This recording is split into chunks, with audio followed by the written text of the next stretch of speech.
Phones continue to get bigger and bigger, but it seems like somebody finally figured it out. Why not just put phone bits in a tablet? Is this a phone on steroids or a tablet with an identity crisis? Well, the answer is yes. Hey, it's Joshua Vergara from Android Authority. What's going on, everybody? And this is the ASUS PhonePad. If the PhonePad looks familiar, remember that ASUS brought you the great Google Nexus 7, and the PhonePad is actually very similar. You get a 7-inch screen device with the sizable bezel around the display with the front-facing camera and phone speaker grill up top. The back sports a nice brushed aluminum finish which gives it a nice industrious look and feel. Up top you get the rear camera with a great addition of a small removable cover that allows access to the SIM and SD card slots. You get 3 buttons on the left for power and volume. All in all, it handles just like the Nexus 7 and is very similar to most other 7-inch offerings. This does help for taking phone calls, but the PhonePad is otherwise supposed to be treated like any other tablet, with both hands. Much of the PhonePad will not blow you away with super high-end specs, and this starts with the display. Despite being at 7 inches, this IPS LCD screen is capable of a 1280 by 800 resolution at 216 ppi. It definitely isn't as powerful as even most 5-inch devices these days, but it is still a good performer. You get a good color reproduction so that images and videos have a good level of vibrancy, and though the pixel density may not be very high, the experience is still quite good at an average distance away. Get any closer though and you will start to see the pixel separation. Now you do get settings to change some aspects of the display in an app called ASUS Splendid, so there is a way to get it to just where you want it. Among the multitudes of Qualcomm Snapdragon processors out there, you get something different with a single-core Intel Atom Z2420 clocked in at 1.2 GHz. No, it isn't as powerful as high-end chips we see these days, but it does get the job done.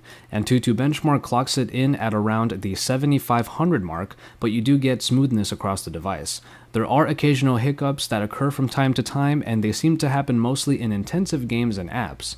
Speaking of games, the PowerVR SGX 540 is the included graphics chip. It did have a little bit of trouble with Into the Dead and even stuttered a bit during Candy Crush. You may find more of these hiccups running too many apps at once, as the PhonePad comes with 1GB of RAM. Ultimately, it is a very capable performer, though it did not wow me and requires a little patience in those more intensive experiences. As far as hardware goes, you do get either 8 or 16GB of storage, expandable by a SD card slot.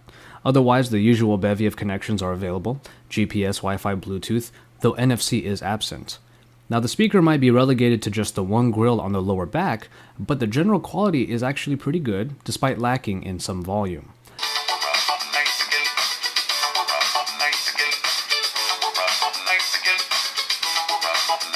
An Audio Wizard app does cater the sound to different types and does well to enhance the sound accordingly.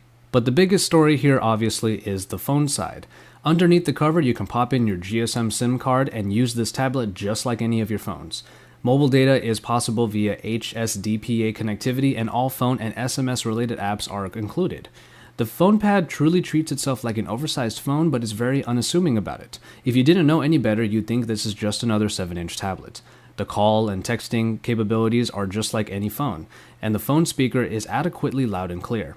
Otherwise, it really wasn't anything overly special other than being an oversized phone. Holding the PhonePad up to your face for the call definitely takes some getting used to, and even now, I'm still not sure if I am. But if there is one part of the PhonePad that excels, it is the battery life. A hefty 4270 mAh battery powers the tablet for 9 hours of talk time. In my time with it, regular usage stretched out over 10 hours, which is really impressive. And with the great standby time, you might be able to go up to 2 whole days of regular use before actually needing a charge. Power saving options will help you get even more out of the PhonePad. It probably is the longest lasting phone I've ever used, but of course, the size of the tablet and the battery inside are obvious reasons why. The camera is perhaps the most underwhelming part of the PhonePad. 3 megapixels are all you get in the rear camera, and the picture quality definitely doesn't compare to most smartphone cameras. Even under indoor lighting, white color still got washed out, there was a fair level of grain throughout, and details were definitely not captured adequately. Daylight shots fared better, but are still below average quality. Like some cameras we have seen on tablets, it is more of an add-on rather than a real selling point. And finally we get to the software.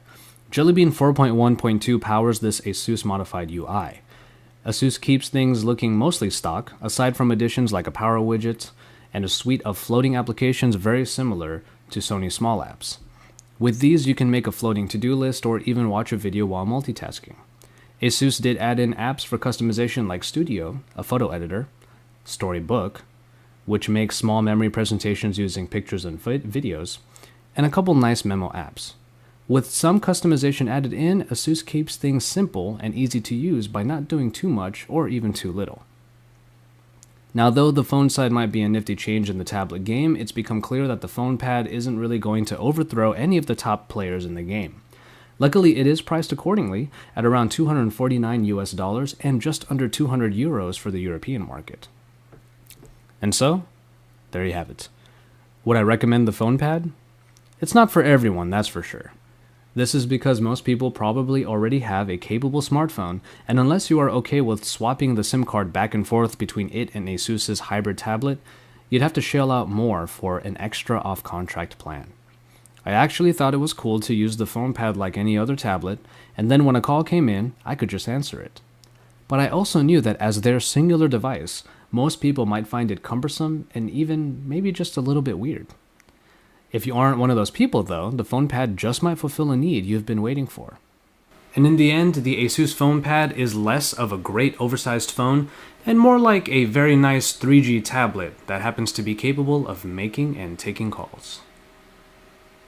Remember to stay tuned to Android Authority's YouTube channel for all the action, and then head over to androidauthority.com because we are your source for all things Android.